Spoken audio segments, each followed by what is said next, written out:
A'udzu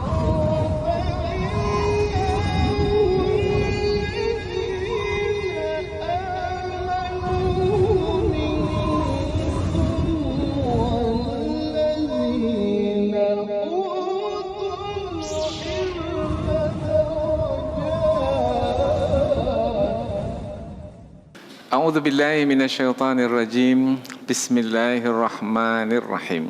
Assalamualaikum warahmatullahi wabarakatuh. Alhamdulillahirabbil alamin wa bihi nasta'inu ala umurid dunya waddin nasta'inuhu wa nastaghfiruh.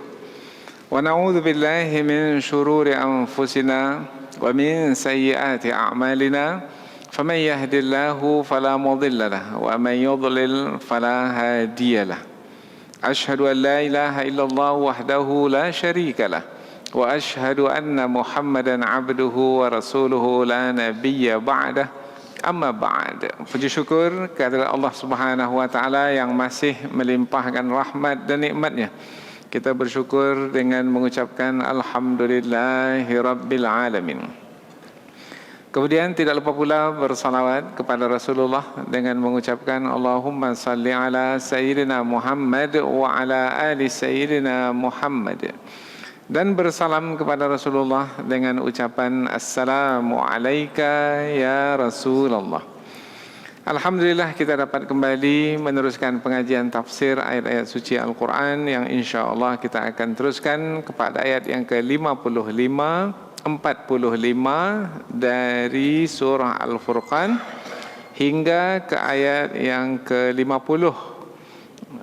Dari ayat yang ke-45 hingga 50 dari surah Al-Furqan, yaitu 6 ayat, menerangkan tentang tanda-tanda kekuasaan Allah yang ada di alam semesta ini, yang mana semua kita dengan sangat mudah sekali untuk menjumpai tanda kekuasaan Allah. Lihat, kemudian perhatikan, maka nanti akan memahami bahwasanya di sana ada Allah, pencipta alam semesta ini. Allah sebagai pengatur alam semesta ini, yang berkehendak, yang berkuasa di alam semesta ini, yaitu melalui naungan atau bayang-bayang yang kita jumpai di waktu pagi hari sebelum matahari terbit. Apabila matahari sudah terbit, maka bayangan itu atau bayang-bayang itu dia hilang, yaitu seperti mulai dari waktu fajar sampai pada waktu matahari terbit. Kita jumpai pada masa itu alam semesta ini tidaklah terang, masih gelap. Nah, gelap itu adalah bayang-bayang yang apabila matahari terbit, maka bayang-bayang itu pun hilang. Dan apabila matahari terbenam, maka bayang-bayang itu pun mulai muncul kembali. Kemudian apabila malam sudah semakin larut, maka hilang sama sekali bayang tersebut, maka kegelapan sepenuhnya.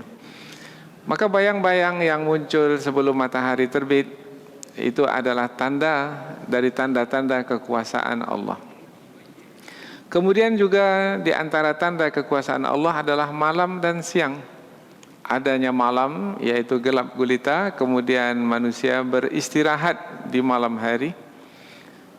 Kemudian di waktu siang pula manusia dapat berusaha, karena di waktu siang manusia bisa melihat segala sesuatu itu dengan terang, dengan jelas, bisa berpindah ke sana kemari, bekerja, berusaha dengan mudah, karena semua dapat terlihat dengan jelas.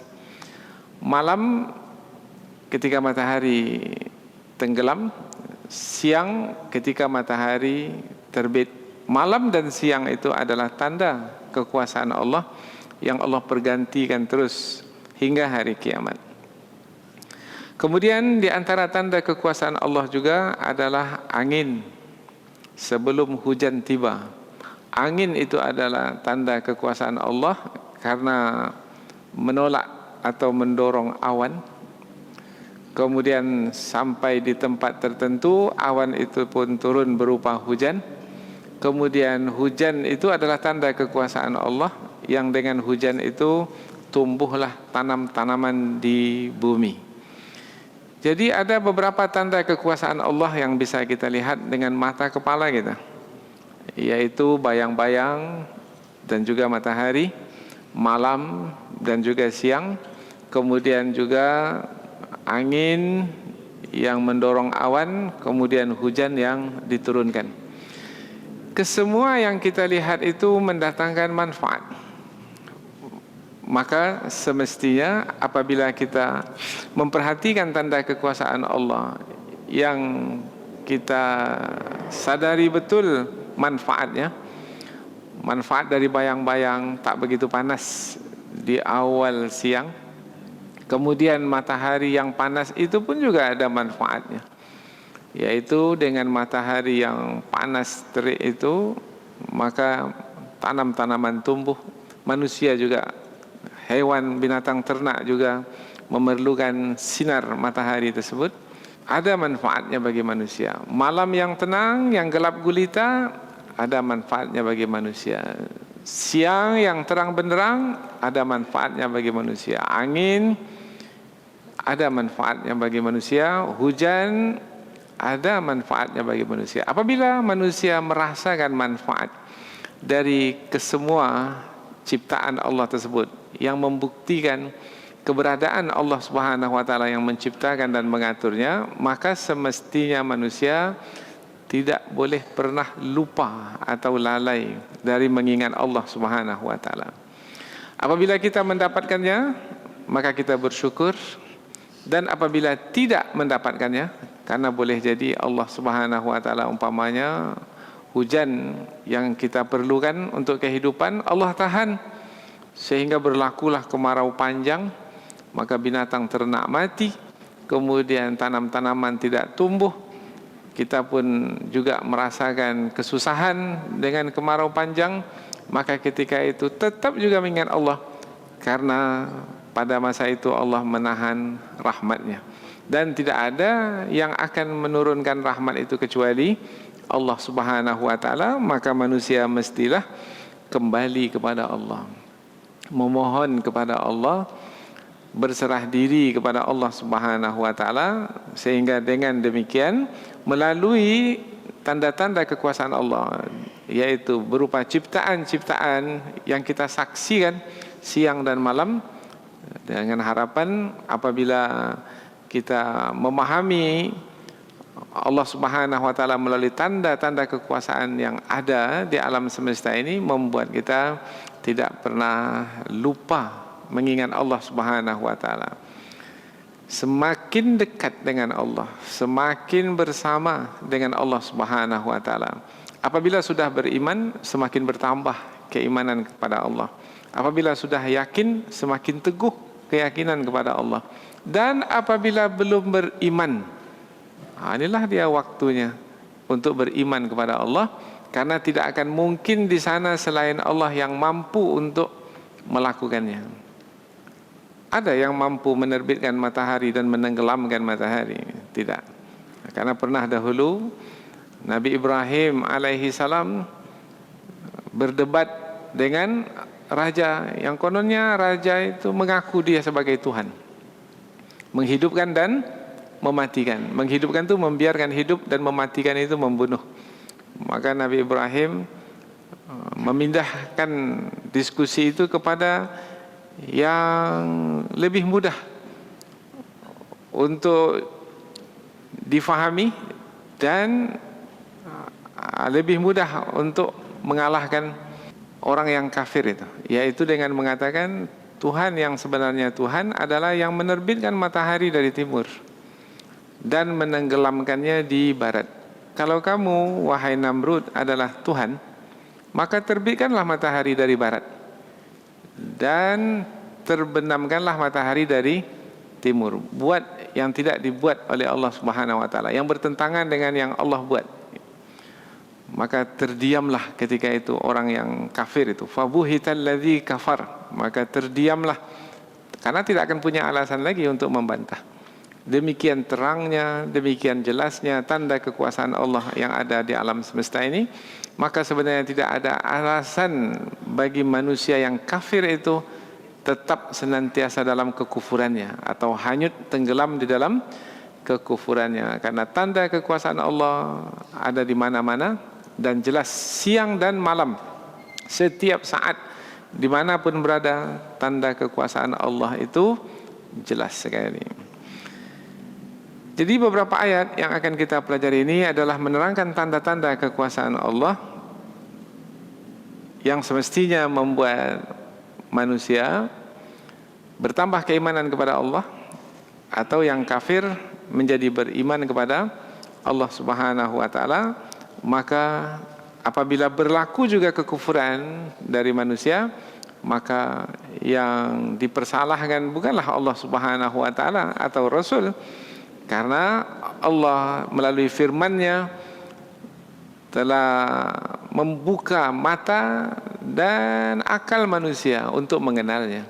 Kemudian Rasul pula menjelaskan melalui sabda-sabda yang disampaikan bahwasanya semua yang ada di alam semesta ini membuktikan keberadaan Allah Subhanahu wa taala sebagai Tuhan. Maka dengan sendirinya apabila sudah mengenal Tuhan yang sebenarnya Tuhan, maka akan mengenal pula dengan sendirinya yang bukan Tuhan. Apabila mengenal Allah Subhanahu wa taala sebagai Tuhan, la ilaha illallah, maka akan mengenal pula bahwasanya berhala bukan Tuhan. Manusia bukan Tuhan. Matahari, bintang bukan Tuhan. Berarti orang-orang musyrik, orang-orang kafir adalah orang-orang yang sebenarnya tidak menggunakan akal fikiran ketika memperhatikan alam semesta ciptaan Tuhan yang kesemuanya sebagai bukti atau dalil keberadaan Allah Subhanahu wa taala sebagai Tuhan. Sebagaimana biasa, sebelum kita pindah ke tafsir ayat, terlebih dahulu kita akan membaca ayat dengan harapan kita mendapatkan pahala, yang mudah-mudahan dengan pahala tersebut kita mendapatkan kebaikan. Kemudian setelah itu barulah kita menterjemahkannya kata per kata. Kemudian selepas itu barulah kita pindah ke tafsir ayat. Allah Subhanahu wa taala berfirman, A'udzu billahi minasyaitonir rajim. Bismillahirrahmanirrahim. Alam tara ila rabbika kaifa madda dhilla walau syaa la ja'alahu sakina thumma ja'alna asy-syamsa 'alaihi dalila thumma qabatnahu ilaina qabdan yasira wa huwa alladhi ja'ala lakumul laila libasa wan nauma subata وَجَعَلْنَا النَّهَارَ نُشُورًا وَهُوَ الَّذِي أَرْسَلَ الرِّيَاحَ بُشْرًا بَيْنَ يَدَيْ رَحْمَتِهِ وَأَنزَلْنَا مِنَ السَّمَاءِ مَاءً طَهُورًا لِنُحْيِيَ بِهِ بَلْدَةً مَيْتًا وَنُسْقِيَهُ مِمَّا خَلَقْنَا أَنْعَامًا وَأَنَاسِيَّ كَثِيرًا وَلَقَدْ صَرَّفْنَاهُ بَيْنَهُمْ لِيَذَّكَّرُوا فَأَبَى أَكْثَرُ النَّاسِ إِلَّا كُفُورًا.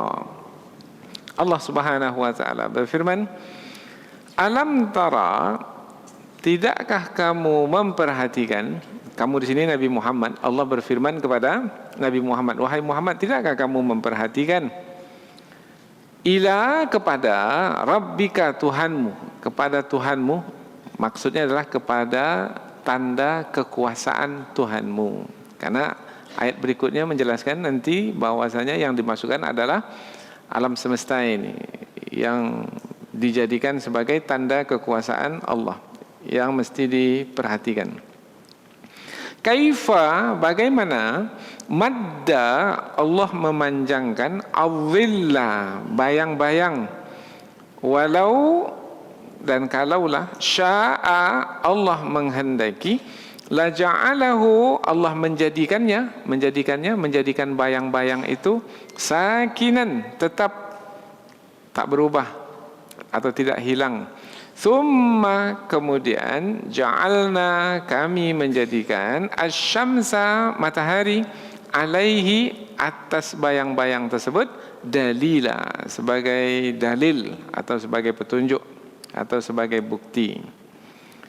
Azil, bayang-bayang yang dimasukkan supaya kita cepat faham, yaitu bayang-bayang yang ada mulai dari terbit fajar sampai terbit matahari, yaitu mulai dari kita menahan biasanya pada waktu imsak, kemudian sampai terbit matahari. Kalau sudah terbit matahari dan nampak matahari, sudah tak ada lagi bayang-bayang, karena semuanya terang benderang. Jadi bayang-bayang yang dimasukkan adalah mulai dari terbit fajar sampai terbit matahari. Matahari belum nampak pada masa itu, tapi bayang-bayang kalau kita lihat di angkasa itu nampak agak kabur, ya, agak suram, ya, tidak terang seperti pada waktu siang. Apakah kamu, wahai Muhammad, tidak memperhatikan tanda kekuasaan Tuhanmu, bagaimana Dia memanjangkan bayang-bayang, dan kalaulah Dia menghendaki, sungguh menjadikan bayang-bayang itu tetap. Kemudian kami menjadikan matahari itu sebagai petunjuk ke atasnya. Ayat berikutnya. Summa, kemudian, qabadnahu, kami menariknya, kami Allah menariknya, menarik bayang-bayang itu, ilaina, kepada kami, qabdan, dengan menarik yasira, perlahan-lahan, lambat. Dari terbit fajar hingga terbit matahari itu berapa lamanya itu? Hampir 1 jam, ya. Biasanya kita pada waktu kuliah subuh itu, sebelum kita mulai kuliah subuh masih gelap gulita. Kemudian setelah selesai kuliah subuh, matahari dah terbit, sudah isyraq, kita menyebut isyraq. Keluar masjid sudah terang. Tadi kita masuk masjid masih gelap gulita, gelap. Nah, gelap mulai dari waktu subuh itu sampai terbit matahari itu disebut azil, bayang-bayang. Perlahan-lahan, kemudian mulai terang. Nah, itu adalah tanda kekuasaan Allah, berlaku dengan kehendak Allah. Kalau Allah berkehendak untuk mendiamkannya, maka seperti itu teruslah. Sampai pukul 9, sampai pukul 10 masih gelap juga nih. Sampai tengah hari gelap juga nih. Tapi tak berlaku seperti itu, karena Allah menghendaki ada pergantian malam dan siang. Tapi nanti akan berlaku, yaitu apabila sudah kiamat tiba. Ayat berikutnya. Wa huwa, dan dialah Allah, allazi, yang ja'ala lakum, menjadikan bagi kamu, al-laila, malam, libasan, sebagai pakaian, wan nauma, dan tidur, subatan, sebagai istirahat, wa ja'ala, dan menjadikan an-nahar, siang, nusyura, waktu kamu bertebaran. Bertebaran maknanya pergi ke sana kemari, berusaha mencari rezeki. Dan dialah Allah menjadikan bagimu malam sebagai pakaian dan tidur sebagai istirahat, dan siang sebagai kamu berusaha untuk bertaburan di muka bumi. Bertaburan atau bertebaran? Tabur atau tebar? Ya. Wa huwa alladzi, dialah Allah Subhanahu wa taala yang arsala, mengirim atau menghembuskan atau mengisarkan, ini kaitan dengan angin, atau mengutus, ar-riyaha, angin, busyran, sebagai berita gembira, baina yadai, sebelum datangnya, rahmatih, rahmatnya. Sebelum datang rahmat, angin dulu berhembus kencang, setelah itu datang rahmat. Berarti rahmat yang dimasukkan itu apa itu? Hujan. difahami ya. Karena memang demikianlah terus yang kita lalui, yang kita ketahui. Wa anzalna, dan kami turunkan, minas sama, dari langit, ma'an, air, tahuran, yang bersih. Air yang bersih dari langit, air hujan. Dan dialah Allah yang telah mengisarkan angin atau menghembuskan angin sebagai berita gembira sebelum datang rahmatnya. Dan dialah Allah, dan kamilah yang menurunkan dari langit air yang bersih. Ayat berikutnya, linuhyiya bihi, linuhyiya, supaya kami menghidupkan, bihi, dengannya, dengan air hujan yang turun itu, baldatan, negeri, maitan, yang mati, makna yang gersang, yang kering, kontang, yang tak ada tanaman apa-apa. Wa nuskiyahu, dan nuskiyahu ini menyiraminya atau memberi minum boleh juga. Kalau ke tanaman kita sebut menyirami, menyirami tanaman. Tapi kalau kepada binatang ternak dan manusia, memberi minum. Kata nuskiyahu, dan kami memberi air tersebut sebagai minuman, mimma khalaqna, kepada apa-apa yang telah kami ciptakan, yaitu an'aman, berupa binatang ternak, wa anasiya, dan manusia-manusia, kathiran, yang jumlahnya banyak. Nah, Allah yang memberi minum manusia yang banyak ini. Berapa banyaknya? Di Sumatera ini berapa banyaknya? Di muka bumi? Sesungguhnya kamilah yang menghidupkan dengan air hujan tersebut negeri yang mati, dan kami memberi minum dengan air tersebut binatang ternak dan manusia yang banyak dari yang telah kami ciptakan. Ayat berikutnya, walaqad, dan sesungguhnya, sarrafnahu, kami pergantikan hujan yang turun itu, bainahum, di antara mereka. Mana kami pergantikan, sekarang di sini turun hujan, besok di tempat lain lagi. Nah, jadi Allah pergantikan. Ada kalanya di negeri ini banyak turun hujan pada bulan ini. Di negeri lain pula, di waktu yang lain pula, hujannya lebih lebat, lebih banyak. Dan semua itu adalah Allah yang mempergantikannya atau sarrafnahu, merubah-rubahnya, yaitu mengaturnya sedemikian rupa dengan silih berganti. Liyadzakkaru, supaya mereka mengambil pelajaran. Fa'aba, maka tidak mau. Aktsarun nas, kebanyakan manusia. Maka kebanyakan manusia tak mau, illa, kecuali kufura, ingkar, mengingkari, mengkufuri nikmat Allah itu. Jadi banyak manusia mengingkari nikmat Allah berupa yang telah disebutkan. Apa yang disebutkan tadi? Yang pertama tadi apa? Bayang-bayang. Kemudian disertakan dengan matahari. Kemudian apa lagi?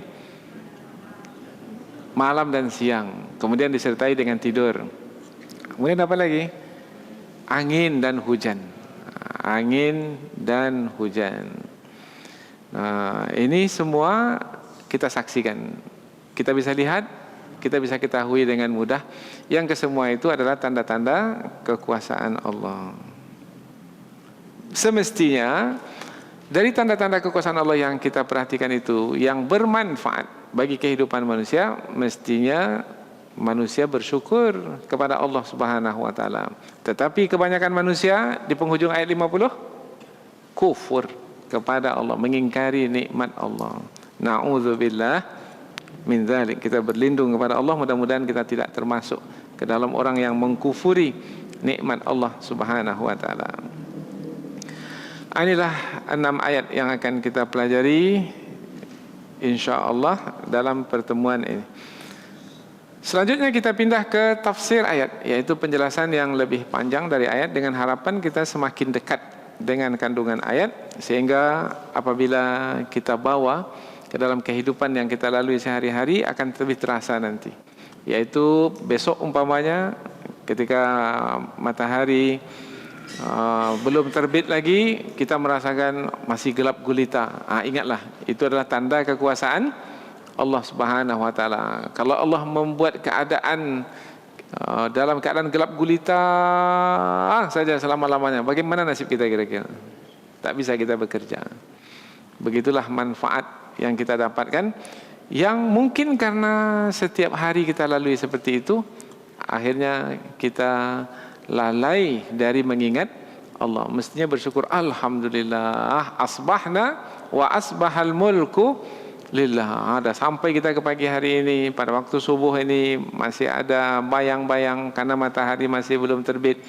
Kesemua ini adalah karena kehendak dan kuasa Allah. Memuji Allah sebagai mengingat Allah, sehingga kita memenuhi kewajiban bersyukur kepada Allah Subhanahu Wa Taala, supaya Allah menambahkan lagi nikmat ke atas nikmat yang telah kita terima. Karena apabila nikmat kita syukuri, Allah akan tambahkan nikmat. Tapi apabila nikmat itu dikufuri, Allah akan tarik nikmat tersebut. Karena azab Allah amatlah pedih bagi orang yang tidak mensyukuri nikmatnya. Semua kita tahu mungkin ayatnya kan? Apa ayatnya? La in syakartum la azidannakum wa la in kafartum inna azabi lasyadid. Sesungguhnya apabila kamu mensyukuri nikmatku, Allah berfirman, aku akan tambahkan lagi nikmatku kepadamu. Tetapi bila kamu mengkufuri nikmatku, ketahuilah azabku amatlah pedih. Ayat 45. Alam tara, tidakkah kamu memperhatikan? Ayat ini berbentuk pertanyaan. Allah bertanya, kepada siapa Allah bertanya? Kepada Nabi Muhammad. Apabila Allah bertanya, bukan Allah ingin mengetahui jawaban, tidak. Karena Allah Maha mengetahui. Kita bertanya, mengapa kita bertanya? Boleh jadi kita bertanya karena kita tak tahu sesuatu itu, maka kita bertanya.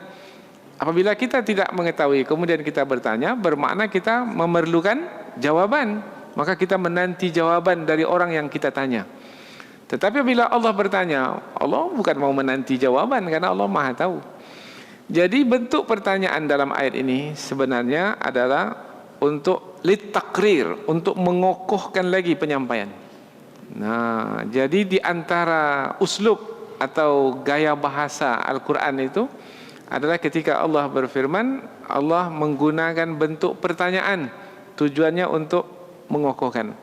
Sebenarnya semua orang tahu. Apakah tidak kita perhatikan bagaimana matahari terbit, terbenam setiap hari dari timur ke barat? Ya memang kita perhatikan. Apakah, nah, penyampaian dengan bentuk pertanyaan itu adalah untuk menegaskan lagi apa yang dikehendaki. Memang kita perhatikan.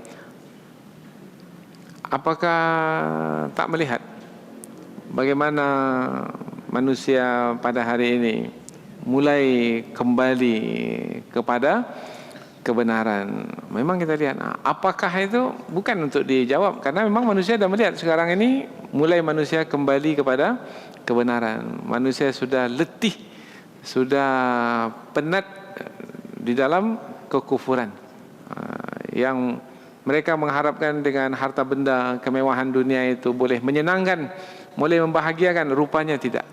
Membuat mereka menjadi sedih, bahkan ada yang kecewa dan putus asa. Maka mereka mencari kebenaran. Maka ramailah manusia sekarang ini memeluk agama Islam, agama yang mulia ini, untuk mengetahui kebenaran dalam hidup ini. Apakah tidak melihat? Kita lihat. Begitu juga umpamanya alam tara ini dahulu ketika Ka'bah yang ada di Mekah itu akan dihancurkan oleh Abraha, yaitu dengan mengendarai gajah dari Yaman. Maka manusia melihat bagaimana tentera Abraha yang menunggangi gajah itu akan menghancurkan Ka'bah. Alam tara, tidakkah kamu melihat? Alam tara kaifa fa'ala rabbuka bi ashabil fil alam yaj'al kaidahum fi tadlil. Tapi kalau melihat dengan mata bermakna kejadian itu disaksikan langsung. Tetapi apabila peristiwa Abrahah menghancurkan Kaabah itu sudah berlalu, kemudian apa pula makna melihat? Bukan melihat dengan mata lagi. Jadi makna melihat adalah mengetahui atau memahaminya dengan hati. Alam tara, tidakkah kamu memahami dengan hatimu, dengan imanmu? Maka ketika Rasulullah diangkat menjadi Rasul, kemudian turun ayat, Alam tara kaifa fa'ala rabbuka bi ashabil fil. Wahai Muhammad, tidakkah kamu melihat bagaimana Allah memberlakukan kekuasaannya, yaitu memperlihatkan kekuasaannya itu yang dengan menghancurkan tentara-tentera bergajah yang akan menghancurkan Ka'bah itu. Apakah ketika ayat ini turun Rasulullah melihat dengan mata kepala? Tidak, kejadian itu sudah berlaku lama. Maka maknanya ketika itu tidak lagi melihat dengan mata, tetapi melihat dengan hati, dengan iman. Maka melihat dengan hati, dengan iman. Ya Allah, hamba melihatnya dengan iman hamba.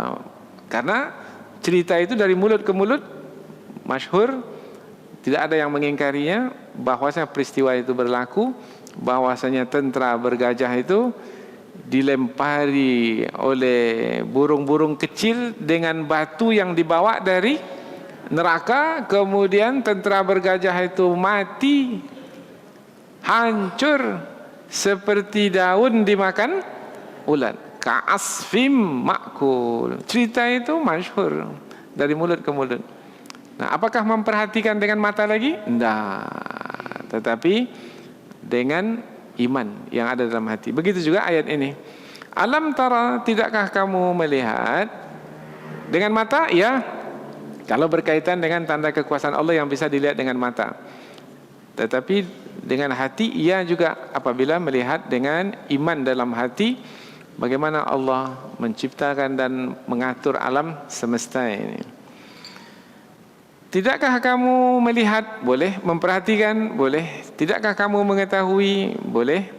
Itu tafsirannya. Ila rabbika, kepada rabbika, kepada Tuhanmu. Melihat kepada Tuhan. Ini jangan fahami melihat kepada zat Allah, tidak. Maka ulama tafsir menambah dengan kata melihat tanda kekuasaan Tuhanmu. Karena perkataan berikutnya menerangkan tentang kekuasaan Allah melalui ciptaan yang bisa kita lihat, yang kita saksikan. Kaifa, bagaimana? Maddadzilla, madda memanjangkan, mad memanjangkan. Kalau kita baca Quran, kalau ada yang dipanjangkan itu namanya mad. Mad apa? Mad tabi'i, mad arid disukun. Mad maknanya memanjangkan. Maddadzilla, memanjangkan bayang-bayang. Bayang-bayang yang dimasukkan adalah yang ada sebelum matahari terbit. Matahari belum ada lagi, belum terbit lagi. Kita lihat ada gelap gulita di angkasa ini, tak nampak apa-apa. Yang nampak adalah bintang saja, bulan kalaupun ada pada masa itu.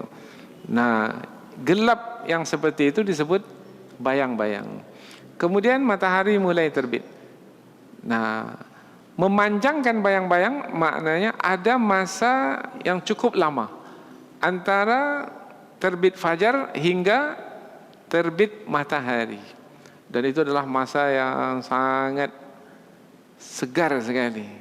Maka biasanya pada masa itulah, kalau di sekolah dahulu kita memahami pelajaran, masa itulah masa penuh dengan keberkahan.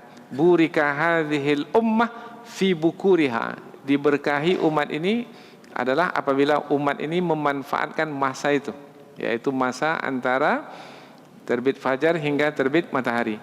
Andaikan masa itu kita gunakan di masjid, mulai dari sholat subuh kita duduk di masjid, kemudian sampai terbit fajar kita sholat beribadah baca Quran di masjid, kemudian sampai terbit fajar, kemudian kita sholat sunat 2 rakaat, barulah kita keluar masjid. Pahalanya sama seperti menunaikan ibadah umrah haji ke tanah suci. Sempurna, sempurna, sempurna.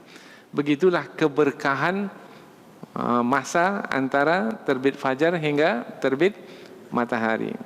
Apabila Allah menghendaki, Allah boleh panjangkan masa itu. Dan Allah dengan kehendaknya boleh juga memendekkannya. Tetapi Allah sudah menetapkan dengan kebijaksanaannya. Maka Allah buat dalam bentuk pengandaian, diandaikan. Walau seandainya syaa Allah menghendaki, la ja'alahu sakinan. Allah jadikan bayang-bayang itu diam di situ saja. Jadi bayang-bayang itu diam atau bergerak? Kalaulah Allah menghendaki, Allah akan menjadikan bayang-bayang itu diam, tetap. Bermakna bayang-bayang yang sekarang kita perhatikan itu yang antara terbit fajar dengan terbit matahari itu diam atau bergerak? Bergerak. Bergeraknya tadi ada, kemudian dia pergi. Kemana perginya? Nah, di dalam ayat berikutnya Allah menyebutnya. Ya, nanti kita sambung ke ayat yang berikutnya. Kita sampaikan dahulu ayat ini ke penghujungnya. Tsumma ja'alna, kemudian kami jadikan asy-syamsa, matahari. Disebut matahari di sini. Karena bayang-bayang tersebut kaitannya dengan matahari. Dan kami jadikan matahari itu alaihi, ke atas bayang-bayang itu, dalila, sebagai dalil. Dalil maknanya sebagai petunjuk. Petunjuk adanya bayang-bayang itu adalah melalui matahari yang terbit. Matahari memancarkan apa? Cahaya. Bayang-bayang itu kaitannya dengan gelap. Jadi ada cahaya, ada gelap. Apabila cahaya muncul, bayang-bayang hilang, pergi. Apabila cahaya sudah hilang pula, maka yang datang adalah gelap, bayang-bayang. Matahari dengan cahayanya terbenam, habis, tak nampak lagi di muka bumi. Apa yang datang selepas itu? Gelap gulita, bayang-bayang, kemudian kegelapan. Jadi kegelapan itu atau bayang-bayang itu ciptaan Allah. Matahari dengan sinarnya itu adalah juga ciptaan Allah. Jadi ada berapa ciptaan di situ? Ada 2 ciptaan. Kalau mau mudah lagi adalah, kalau dalam kegelapan tak ada nampak matahari. Karena matahari kalau malam, matahari masih belum terbit, maka tidak dapat dilihat, tak dilihat. Yang ada menyelimuti bumi ini adalah kegelapan malam. Nampak matahari? Tak nampak matahari. Tapi nanti apabila matahari itu terbit, maka kegelapan ini hilang. Terbitnya matahari itu sebagai tanda bahwasanya di sana ada kegelapan. Jadi mengetahui sesuatu itu bisa melalui lawannya. Lawan gelap, terang. Untuk mengetahui terang, melalui gelap. Dengan kegelapan malam ini, untuk mengetahui terangnya bulan, dengan kegelapan. Kalau bulan terbit di siang hari macam mana? Tak nampak. Ada matahari terbit, sudah siang, kemudian kita masih lihat ada bulan, tak nampak bulan, kabur.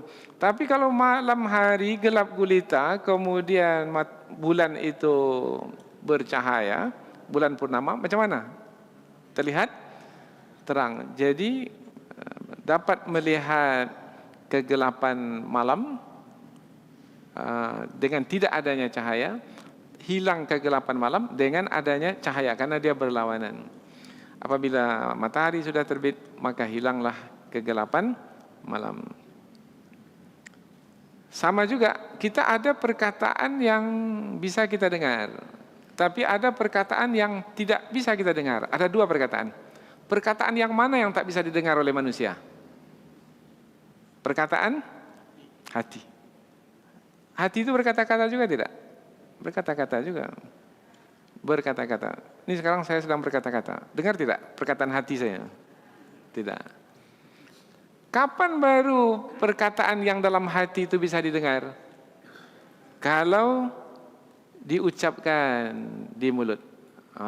Maka lidah mengucapkan sesuatu, maka terdengarlah. Oh, itu yang dikatakan dalam hati itu. Maka dalam pepatah Arab dikatakan bahwasanya perkataan itu adalah yang di dalam hati, dan dijadikan lidah itu sebagai tanda petunjuk untuk mengetahui yang di dalam hati itu. Kalau lidah itu menyampaikan sesuatu, tahulah kita yang dalam hati. Kalau lidah tidak memberitahu, jadi petunjuk ada tidaknya perkataan dan apa perkataan itu adalah lidah. Maka lidah sebagai dalil. Ju'ilal lisan 'alal fuadi dalila. Jadi lisan dijadikan petunjuk untuk mengetahui apa yang ada dalam hati. Matahari dijadikan petunjuk untuk mengetahui adanya kegelapan, bayang-bayang itu. Kalau tak ada matahari, tak nampak kegelapan itu. Baru nampak setelah adanya matahari. Matahari terbit, hilanglah kegelapan. Summa qabatnahu ilaina. Kemudian bayang-bayang tadi kami tarik kepada sisi kami. Kemana perginya? Ke sisi Allah Subhanahu wa taala. Maknanya kita sudah tak mengetahui lagi kemana perginya, hilang dengan terbitnya matahari. Coba cari kegelapan. Ilmu kita sedikit untuk mengetahui kegelapan tersebut. Qabdan yasira, secara perlahan-lahan. Berapa lama? Hampir 1 jam ya. Kira-kira kalau cepat, kira-kira hilangnya macam mana keadaan kita ya? Tiba-tiba terang, seterang-terangnya. Kemudian tiba-tiba gelap, segelap-gelapnya. Bagaimana kita mempersiapkan segala sesuatu dalam kehidupan ini kalau secara tiba-tiba? Tanda kasih sayang Allah Subhanahu wa taala yaitu Allah memunculkan siang itu dengan perlahan-lahan, kemudian menanggalkan siang itu dari malam perlahan-lahan. Ada kalanya Allah menggunakan kata mengganti malam dengan siang, ada kalanya Allah menggunakan kata menanggalkan malam dari siang, menanggalkan siang dari malam. Bermana ada 2, yaitu gelap dan terang, gelap dan cahaya. Kalau gelap, kita tak bisa lihat apa-apa, karena mata kita ini memerlukan cahaya untuk melihat. Kalau kita mau melihat, maka kita memerlukan cahaya. Kalau gelap, malam, kita tak dapat melihat apa-apa. Kalau tak bisa melihat apa-apa, kita tak bisa bekerja. Tak bisa bekerja, itu adalah waktu yang sesuai untuk beristirahat. Maka ayat berikutnya, wa huwallazi ja'ala lakumul laila libasa, dan Allah menjadikan bagimu malam sebagai pakaian. Malam itu adalah kegelapan sebagai pakaian. Pakaian itu adalah yang biasa menutupi tubuh kita nih. Pakaian yang menutupi.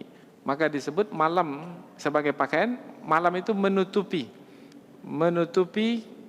angkasa ini, menutupi ya permukaan bumi yang kita huni ini.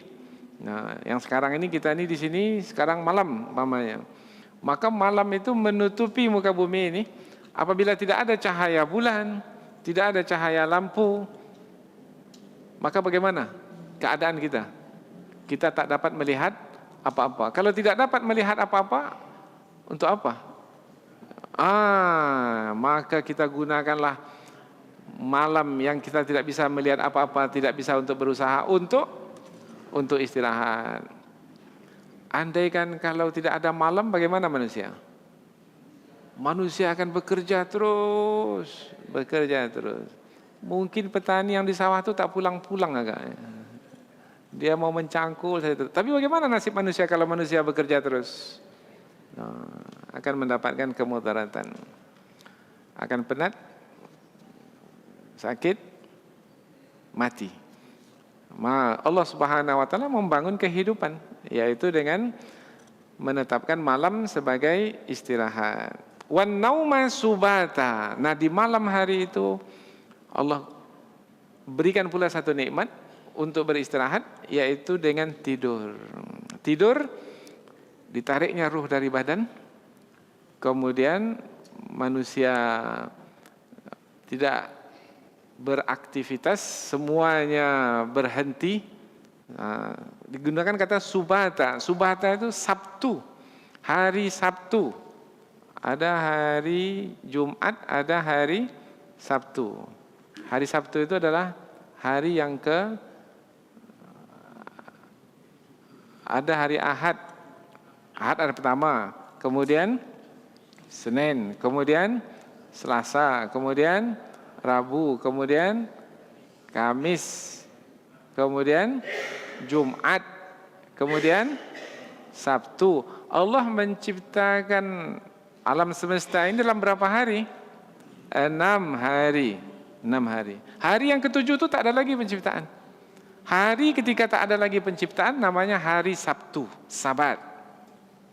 Sabtu tak ada lagi penciptaan. Sabata tak ada lagi perbuatan karena manusia tidur. Supaya manusia tidur, tak ada lagi melakukan perbuatan, Allah cabut ruhnya. Dikeluarkan ruh dari badan. Maka tidur ibaratnya manusia itu mati. Kemudian apabila Allah mengembalikan ruh ke badan, maka manusia kembali hidup dan berusaha. Maka apabila manusia tidur, manusia tidak ingat apa-apa. Maka ketika tidur manusia tak bekerja. Ada yang bekerja ketika tidur? Tidak ada. Untuk apa supaya tidak bekerja pada masa tidur? Istirahat, beristirahat. Untuk apa beristirahat? Supaya manusia mengumpulkan kekuatannya, supaya nanti ketika bangun dapat berusaha dengan baik karena memiliki kekuatan yang cukup untuk berusaha. Nah, barulah Allah sebut setelah malam siang. Wan nahar wa ja'alan nahara nusyura, dan Allah jadikan siang nusyura. Nusyura nashrun, menyebar keluar dari rumah kemudian pergi kemana-mana untuk mencari rezeki. Silakanlah bertaburanlah di muka bumi ini untuk mencari rezeki. Yang ke sawah ke sawah, yang ke gunung ke gunung pergi mencari rezeki, yang ke lembah mencari rezeki, yang ke pasar bertaburan. Tadinya di mana? Semua menumpuk di rumah masing-masing. Setelah itu bertabur, nusyura. Malam dulu disebut baru siang. Dan memang waktu di dalam Islam itu malam dulu baru siang. Bulan Ramadan kita salat tarawih dulu, baru besoknya kita berpuasa. Dalam Islam dimulai dari terbenam matahari, baru waktu hari pertama itu dimulai dengan terbenamnya matahari. Malam dulu baru siang. Di malam itu tidur, di siang berusaha. Berarti kita beristirahat dulu baru berusaha, atau berusaha dulu baru beristirahat? Kan malam dulu baru siang. Dan malam itu untuk beristirahat dengan tidur. Berarti tidur dulu beristirahat baru bekerja, atau bekerja dulu baru tidur?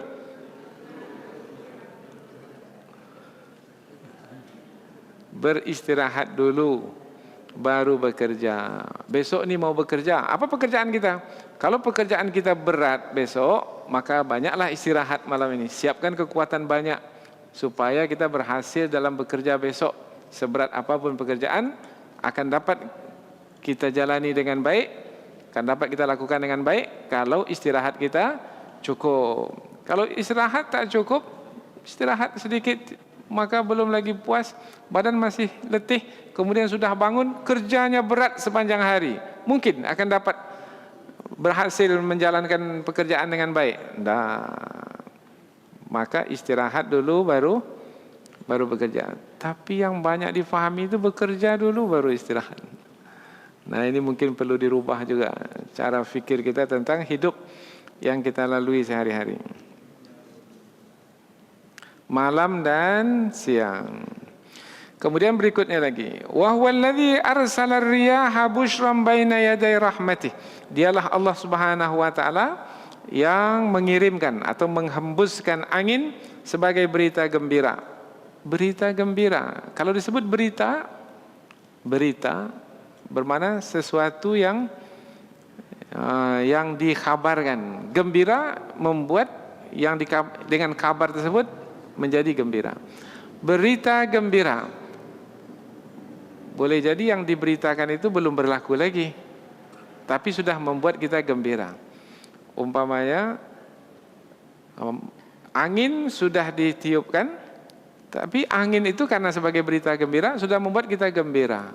Angin ditiupkan itu sebagai yang akan menggembirakan kita karena memberi petunjuk bahwasanya hujan akan turun. Ketika angin itu berembus, hujan sudah turun? Belum. Tapi dengan berembusnya angin sudah cukup membuat kita gembira karena akan turun hujan. Sama umpamanya ada suami istri sudah lama menginginkan anak, kemudian pergi ke dokter, ke rumah sakit. Setelah diperiksa, kata dokter, Tuan, istri Tuan ini kabar gembira bagi Tuan. Istri Tuan sekarang mengandung. Maka nanti Tuan akan mendapatkan anak. Anak sudah lahir ketika itu? Belum. Tapi berita gembira sudah dapat? Sudah. Belum lagi lahir anak, tapi melalui berita itu saja sudah menggembirakan. Maka dalam ayat ini, melalui angin yang ditiupkan saja sudah membuat kita gembira, meskipun hujan masih belum turun. Apalagi kalau turun hujan. Baina yaday rahmatih, yaitu sebelum rahmatnya diturunkan, yaitu hujan.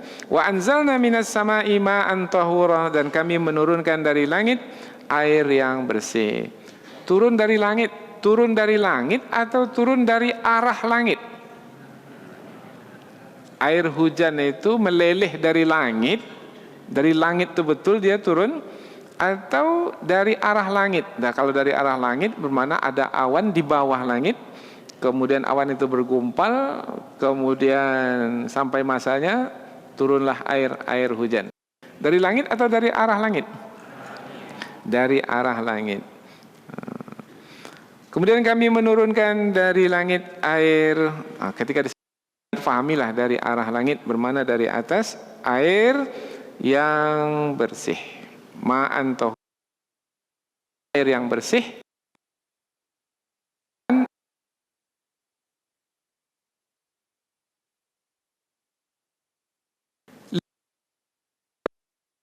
Supaya kami menghidupkan dengan air hujan itu negeri yang mati. Negeri yang mati ini negeri yang tidak ada tanaman, tidak ada tumbuh-tumbuhan yang tumbuh di negeri tersebut, tidak ada binatang ternak, gersang, kering, tidak ada apa-apa. Kalau disebut mati bermakna tidak bergerak. Kalau disebut hidup, bergerak. Kalau negeri itu mati, tak ada pergerakan di negeri itu. Itu negeri yang mati. Apa sebab mati? Tak ada pergerakan. Tanaman kalau tumbuh dia bergerak. Tadi berupa biji. Kemudian apabila dia tumbuh, biji itu terbelah, dia bergerak. Kemudian keluarlah batangnya. Kemudian bergerak lagi. Batang itu berdahan, beranting, kemudian berbuah, berdaun lebat. Bergerak, itu hidup. Nah, tapi kalau di sana ada benih, tak ada tanaman, tak ada manusia, tak ada binatang ternak, maka negeri itu disebut negeri yang mati, yang tidak ada pergerakan di situ. Badan kita ini hidup atau mati ini? Kalau ada pergerakan, hidup lah tuh. Tapi setelah diperiksa oleh dokter, tak ada bergerak lagi. Tak ada peredaran darah lagi, dia diam saja darah. Karena jantungnya sudah tidak berdenyut lagi. Berarti ketika itu sudah mati. Di monitor itu biasanya sudah garis lurus saja lagi. Tapi kalau masih naik turun, masih hidup. Kita ini hidup atau mati sekarang?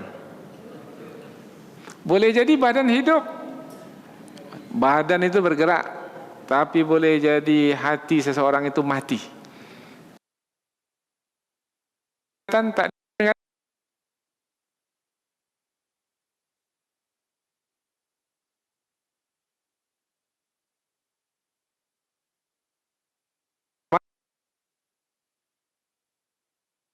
badan mati atau hati mati? Mati hati. Kalau hati sudah mati, maka tidak akan berguna lagi nasihat, peringatan, seruan, himbauan, karena tidak akan bertaubat, tidak akan mendapat hidayah karena hati itu telah mati. Tapi dalam istilah bahasa Al-Quran, hati yang mati itu masih bisa dihidupkan. Hati mati bisa dihidupkan, yaitu dengan hidayah Allah Subhanahu wa taala. Yang tak bisa lagi itu diselamatkan adalah kalau hati itu sudah keras. Jadi ada istilah hati yang bersih, hati yang kotor, hati yang sakit, hati yang mati, hati yang keras. Hati yang bersih karena tidak ada melakukan kemaksiatan. Hati kotor, kotor karena kemaksiatan. Hati itu sakit, kalau kotoran itu dibiarkan maka mendatangkan penyakit. Hati itu sakit. Kalau tidak diobati, hati itu akan mati.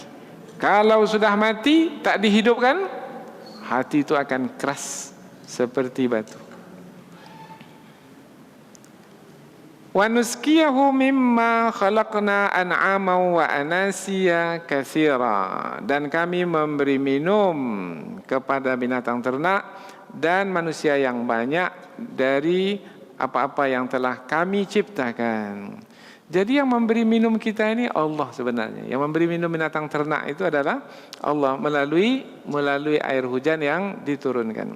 Ayat terakhir penutup, setelah jelas sedemikian rupa tanda kekuasaan Allah yang bisa diperhatikan dengan mata kepala, silakan buka mata, silakan. Setiap hari kita akan menjumpai pada pagi hari bayang-bayang yang dilamakan Allah Subhanahu wa taala mulai dari terbit fajar sampai terbit matahari. Kita melihatnya? Ya, kita melihatnya. Kemudian perlahan-lahan bayang-bayang itu hilang dengan terbitnya matahari. Kita melihatnya? Ya, melihatnya.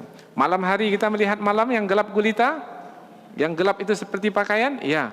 Tidur yang kita lalui sebagai istirahat? Ya. Siang hari sebagai kita bekerja, karena terang benderang maka kita mudah untuk bekerja. Ya, kita melihatnya, memperhatikannya. Kemudian angin yang berhembus, ya kita merasakannya. Hujan yang turun, ya kita menyaksikan. Sudah sedemikian jelas.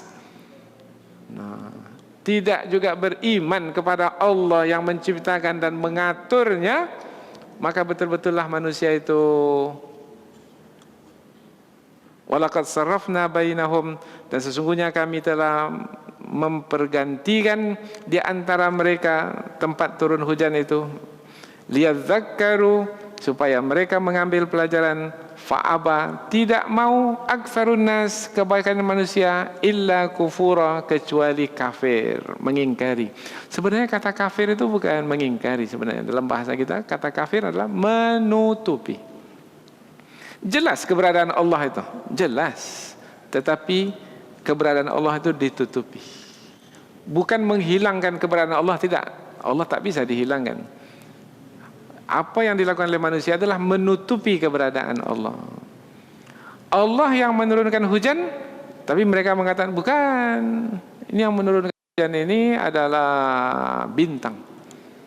Nah, jadi ada satu hadis Nabi riwayat Imam Bukhari dan Muslim. Suatu ketika di Hudaybiyah pada malam hari turun hujan. Kemudian pada pagi harinya masih nampak lagi bekas-bekas hujan itu, yaitu basahnya permukaan bumi. Kemudian Nabi menyampaikan kepada para sahabat, wahai sahabatku sekalian, pada pagi hari ini ada yang beriman, ada yang kafir. Bagaimana pula ya Rasulullah, ada yang beriman, ada yang kafir? Siapa yang beriman, siapa yang kafir? Rasulullah menjelaskan, yang beriman yang mempercayai bahwasanya hujan yang turun tadi malam itu adalah dengan karunia dan rahmat Allah Subhanahu wa taala. Dan yang kafir adalah yang mempercayai bahwasanya hujan itu turun adalah karena pengaruh bintang, bintang itu dan bintang ini. Maka orang itu telah kafir, maknanya telah menutupi keberadaan Allah yang menurunkan hujan. Dia pindahkan bahwasanya menurunkan hujan itu kepada selain Allah. Itu adalah kekufuran. Yang membangunkan kita pagi hari siapa? Yang menidurkan kita di malam hari siapa? bismika Allahumma ahya wa amut. Dengan pertolongan Allah kita tidur, dengan pertolongan Allah kita bangun. Ada di sana selain Allah yang menidur dan membangunkan kita? Tapi kemudian untuk kembali dihabiskan masa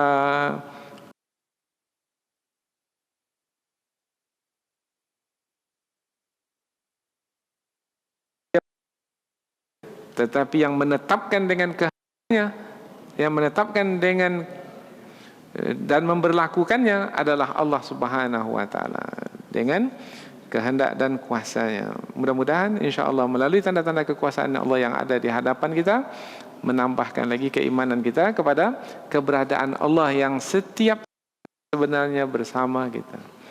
Barakallahu fikum. Mudah-mudahan ada manfaatnya. Subhanakallahumma wa bihamdika asyhadu an la ilaha illa anta wa astaghfiruka wa atubu ilaik. Wassalamualaikum warahmatullahi wabarakatuh.